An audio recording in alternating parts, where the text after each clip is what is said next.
देखो, द्रव्यमान और भार, हम पिछले बार तुम लोग को एक्सेलरेशन ड्यू टू ग्रेविटी का मान निर्धारित करके दिखाए थे कि जी का मान 9.8 मीटर पर सेकंड स्क्वायर कैसे होता है, प्रूफ करके दिखाए थे तुमको। ठीक है, वैसे उसको बनाएंगे तो उस दिन पता नहीं न्यूमेरिकल में वो जी का मान हम 10 लिया करेंगे। 9.8 है तो उसका नियरेस्ट वैल्यू ले लेंगे ना, तो हमको सुविधा होगा बनाने में। वो उस समय हम बात किए थे। उसके बाद अब अगला टॉपिक जो आया वो आया द्रव्यमान और भार। द्रव्यमान और भार अलग अलग पॉइंट करके तुम्हारे बुक में दिया हुआ है, हम दोनों के बीच अंतर करा दिए। परिभाषा ये कहता है द्रव्यमान का कि किसी भी वस्तु में निहित वर्तमान पदार्थ की मात्रा को द्रव्यमान कहते हैं। पदार्थ चैप्टर 1 में पढ़े थे, ठीक है। शुद्ध पदार्थ और अशुद्ध पदार्थ, बहुत सारा पदार्थ देखे थे ना। तो किसी भी वस्तु में निहित पदार्थ की मात्रा, इसमें जो पदार्थों की मात्रा निहित है उसको द्रव्यमान कहते हैं। ठीक है। भार पृथ्वी पर वस्तु को जिस बल से अपनी ओर आकर्षित करता है, इस वस्तु को पृथ्वी अपनी ओर एक निश्चित बल से आकर्षित करता है। ठीक है। और वो जो बल होता है इस वस्तु का द्रव्यमान और गुरुत्वीय त्वरण के गुणनफल के बराबर होता है। ठीक है।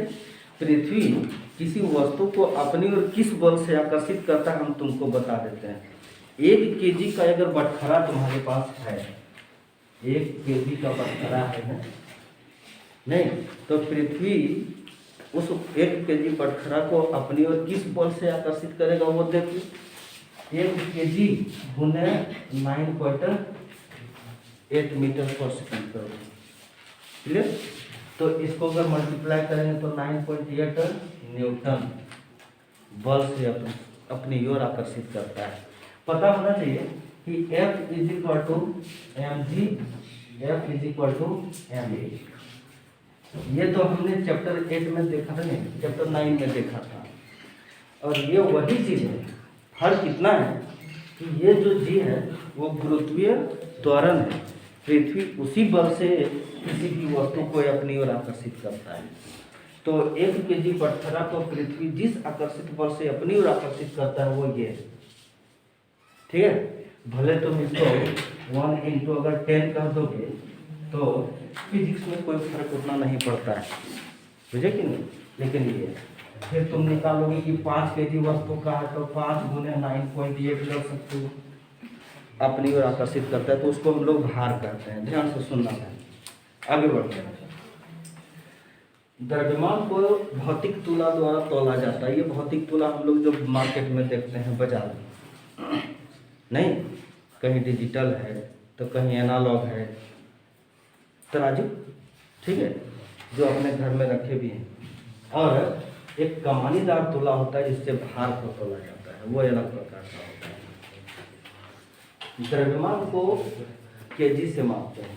इसका SI मात्रक केजी है और इसका SI मात्रक न्यूटन। जानते हो ना कि भार को हम लोग W से सूचित करते हैं और बल को हम लोग F से सूचित करते हैं। तो भार का भी SI मात्रक न्यूटन है और बल का भी SI मात्रक न्यूटन है। क्यों? क्योंकि W is equal to mg होता है और F is equal to ma होता है। ये दोनों द्रव्यमान है और उधर का दोनों त्वरण है। तो इसका भी SI मात्रक केजी मीटर पर सेकंड स्क्वायर, इसका भी केजी मीटर पर सेकंड स्क्वायर। तो दोनों को न्यूटन कर दिया गया, क्लियर। या आगे बढ़ते हैं। और कहता है कि यह एक अदिश राशि है क्योंकि इसमें केवल परिणाम होता है, दिशा नहीं होता है। और यह एक सदिश राशि है क्योंकि इसमें परिणाम और दिशा दोनों होता है। तुम्हारा इस पॉइंट में लिखा हुआ नीचे, ठीक है, जो बुक पढ़े होंगे ना उसको पता होगा। पृथ्वी पर सभी स्थान पर, पृथ्वी के सभी स्थान पर, ऐसा होना चाहिए, पृथ्वी के सभी स्थान पर किसी वस्तु का द्रव्यमान निश्चित होता है और पृथ्वी के सभी स्थान पर वस्तु का भार निश्चित नहीं होता है। जानते हो कि एक व्यक्ति अपने मित्र को, वो ध्रुव पर था, ठीक है, ध्रुव पर था, तो फोन करके बोला कि तुम वहाँ गए हो, सोना सस्ता मिलता है, लेते आना 1 केजी सोना मेरे लिए।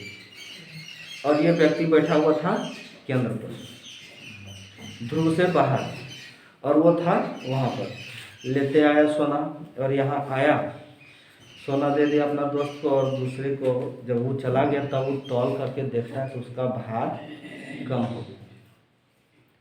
भार कम हो गया ना, तो इसको अपना दोस्त पर शक हो गया। हमने 1 किलो सोना का पैसा दिए थे और ये देखो 250 ग्राम कम ला दिया, ठीक है। तो इसको भारी शक हो गया। बाद में इसको ये जब पता चला ना कि अरे भार बदलता है, ध्रुव पर सबसे अधिक वस्तु का भार रहता है और केंद्र पर वस्तु का भार 0 हो जाता है। विषुवत रेखा पर था वो, ठीक है। तो एक तरह से सेंटर के नज़दीक था, ध्रुव से क्या सेंटर के नज़दीक था ये दूसरा। तो बाद में पता चला कि नहीं, वैसा बात नहीं, भार सेम है, द्रव्यमान सेम है, भार में केवल परिवर्तन हुआ। तो हमको इसमें उससे मुंह फुलाना नहीं चाहिए। तो यहाँ वही चीज़ लिखे हैं कि गुरुत्वीय त्वरण जी पर निर्भर नहीं करता है, लेकिन भार जो है ना गुरुत्वीय त्वरण जी पर निर्भर करता है, बुझे कि नहीं। और किसी भी वस्तु का भार पृथ्वी के केंद्र पर 0 और ध्रुवों पर सबसे अधिक होता है। ऑब्जेक्टिव में ये पूछता है किसी वस्तु का भार निम्न में से 0 कहाँ है? विषुवत रेखा, कर्क रेखा, पृथ्वी का ध्रुव, पृथ्वी का केंद्र नहीं, तो केंद्र पर जी का मान 0, तो वस्तु का भी भार 0। ध्रुवों पर जी का मान अधिकतम, तो वस्तु का भार अधिकतम, ठीक है। तो इस तरीके से हम तुम्हारा ये तीनों में अंतर दिखा दिए हैं। दोनों में 6 पॉइंट है, और इसी में से तुम खाली अगर द्रव्यमान किसे कहते हैं तो ये सारी बात को लिख देना, भार किसे कहते हैं ये सारी बात को लिख देना। फर्स्ट टर्म का जो एग्ज़ाम है वो कोरोना खा गया, अभी इसका कोई पता नहीं है। सेकंड टर्म का क्या होगा इसका कोई अभी पैदा ही नहीं हुआ है। फर्स्ट टर्मिनल पैदा हुआ था, कोरोना के जंजाल में भटक गया। सेकंड टर्म कहाँ है नहीं है, उसका निषेचन हुआ कि नहीं हुआ उसका कुछ पता नहीं, ठीक है। वो जन्मेगा तो पता चलेगा, लेकिन हमारा काम बताने का है। तुम लोगों को अगर सीखने का है तो समझने का भी सीखो, क्योंकि तुम लोग को एग्ज़ाम के पॉइंट ऑफ व्यू से नहीं बल्कि अब अपनी जानकारी के पॉइंट ऑफ व्यू से पढ़ना चाहिए, बुझे कि नहीं। ये 3 साल क्या किया नहीं किया वो हम लोग समझ रहे हैं। जो मार झेल रहा है स्टूडेंट बेरोजगार, वो तो झेल ही रहा है, ठीक है। इसमें बल्ले बल्ले वही है जो सरकारी जॉब में है, सो घर बैठले मुठे मुठे आ जाता है टकवा, पता नहीं, लेकिन बिजनेसमैन वालों को बहुत ज़्यादा असर कर रहा है, ठीक है ना। तो तुम लोग को ये समझाए हैं। अब यहाँ से चलेंगे एक अगला चीज़ को प्रूव करने के लिए, जो बेहतरीन चीज़ है, ठीक है, जो काम आने वाला चीज़ है। सो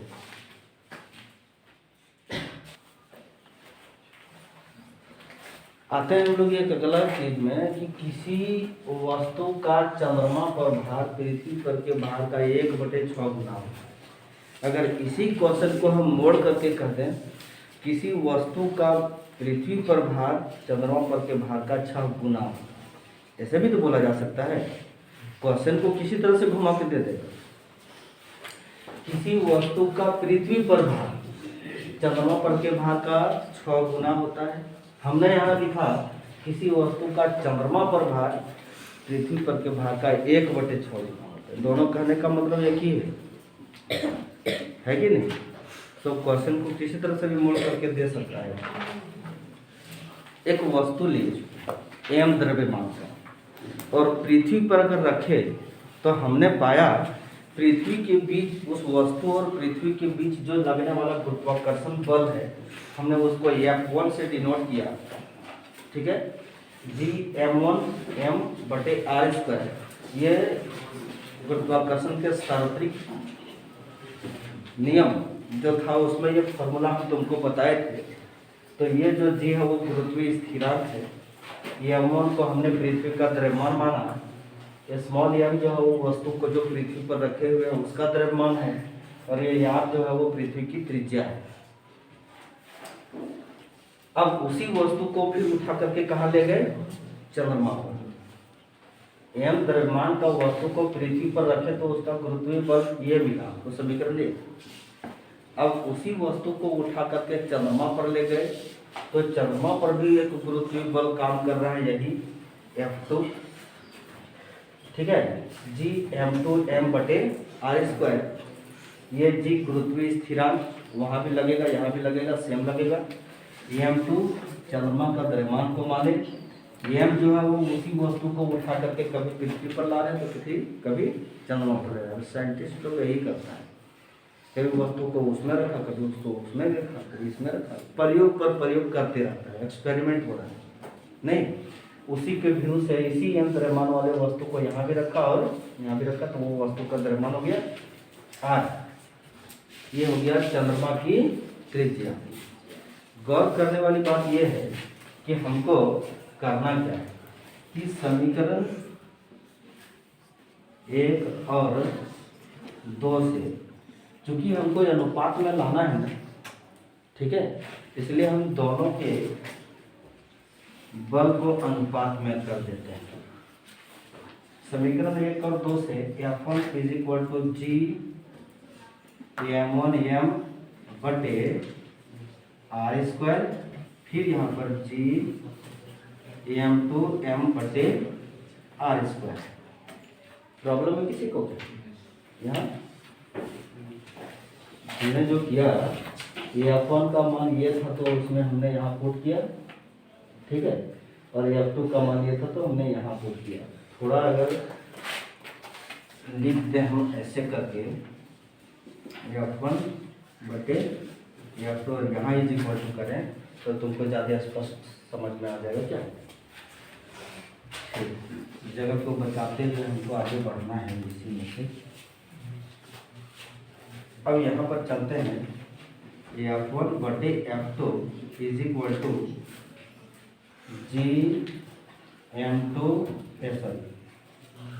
m1 m बटे r² इंटू ये r ऊपर चला जाएगा और ये वाला जो भाग है वो यहीं पर G m2 m यहीं रह जाएगा। भागा वाले को गुना किया, तो किसी को प्रॉब्लम अगर है तो तुरंत बोलना, बुझे कि ना, हम रेडी हैं तुमको समझाने के लिए। आगे हमारा ये सिंपल होते जा रहा है क्योंकि ये जी और ये जी कैंसिल होगा।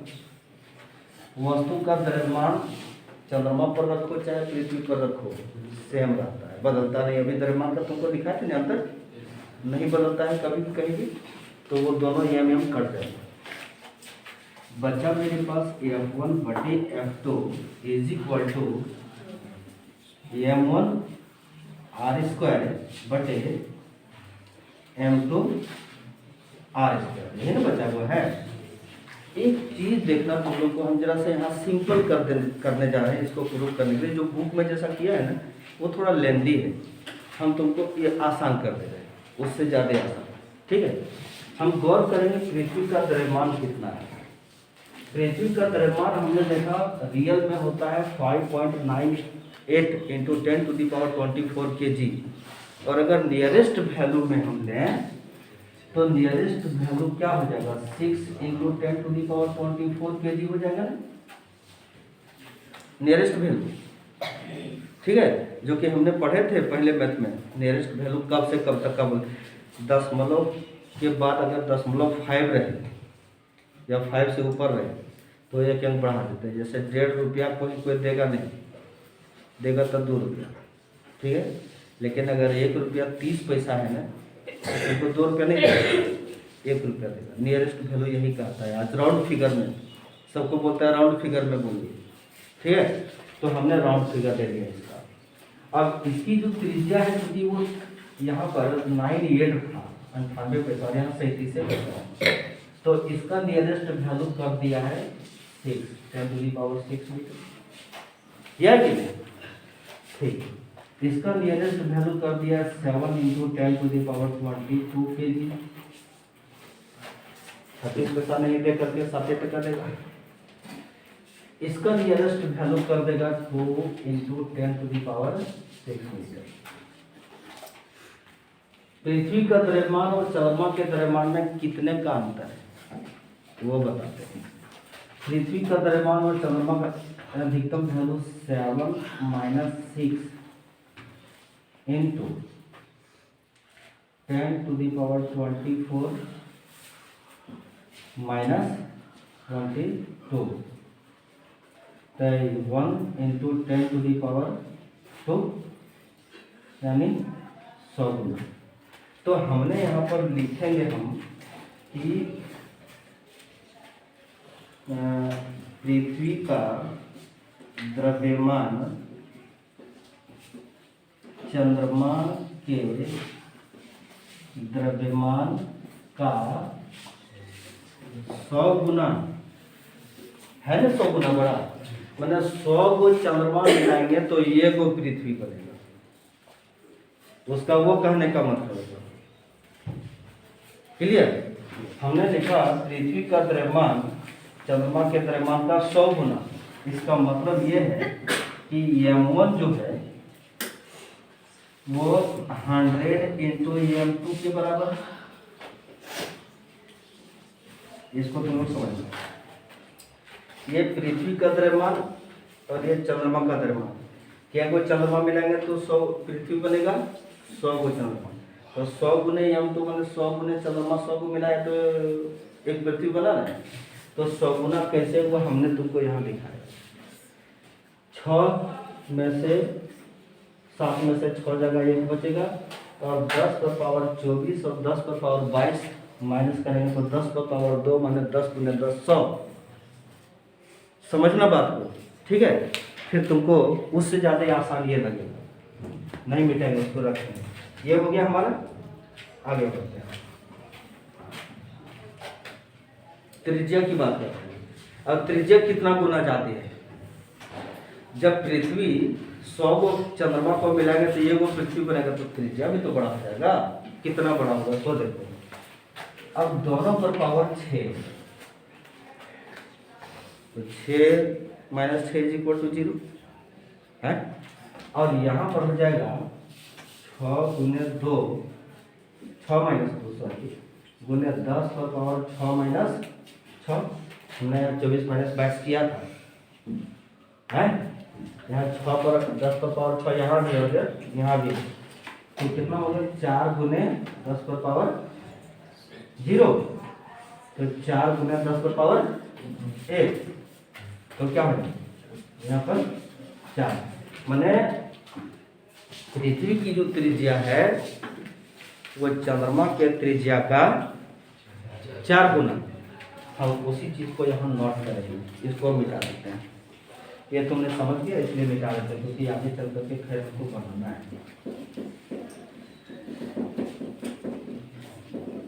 बुक में जैसा किया है ना उससे ज्यादा हमारा इजी तथा पृथ्वी की त्रिज्या चंद्रमा की त्रिज्या का 4 गुना है। यानी पृथ्वी की त्रिज्या क्या है r और चंद्रमा का त्रिज्या क्या है स्मॉल r। तब बड़ा यार जो है वो 4, ये पृथ्वी की त्रिज्या चंद्रमा के त्रिज्या का 4 गुना। तो चंद्रमा का त्रिज्या यार है उसका 4 गुना, ये हो गया, ये हो गया और यहाँ पर ये हो गया, ये हुआ। हम इसको समीकरण 3 कर देते हैं।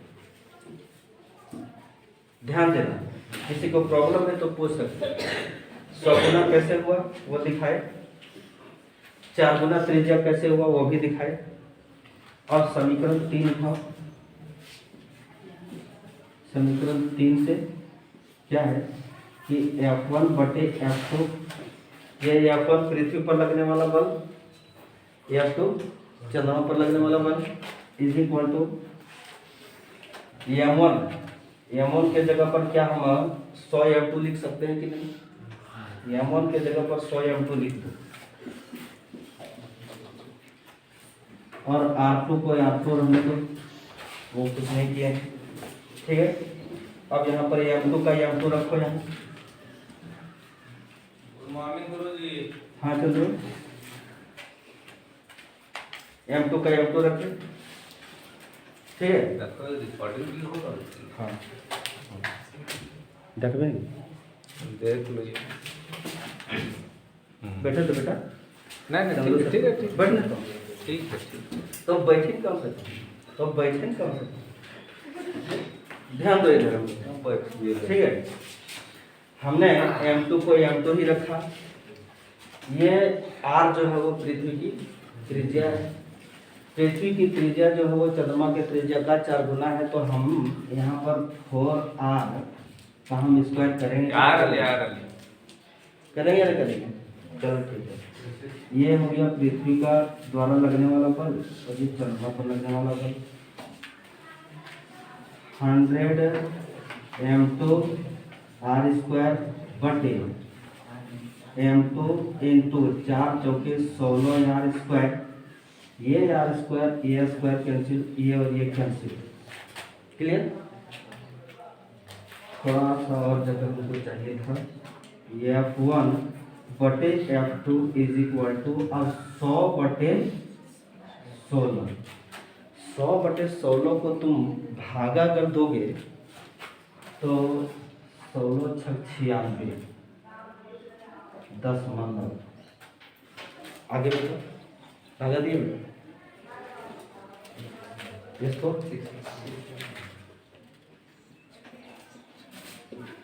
16 छक 96, यहाँ 4 बचेगा ना, 0 करो, 16 दुनी 32, 16 पते 80। ठीक है, इतना होगा।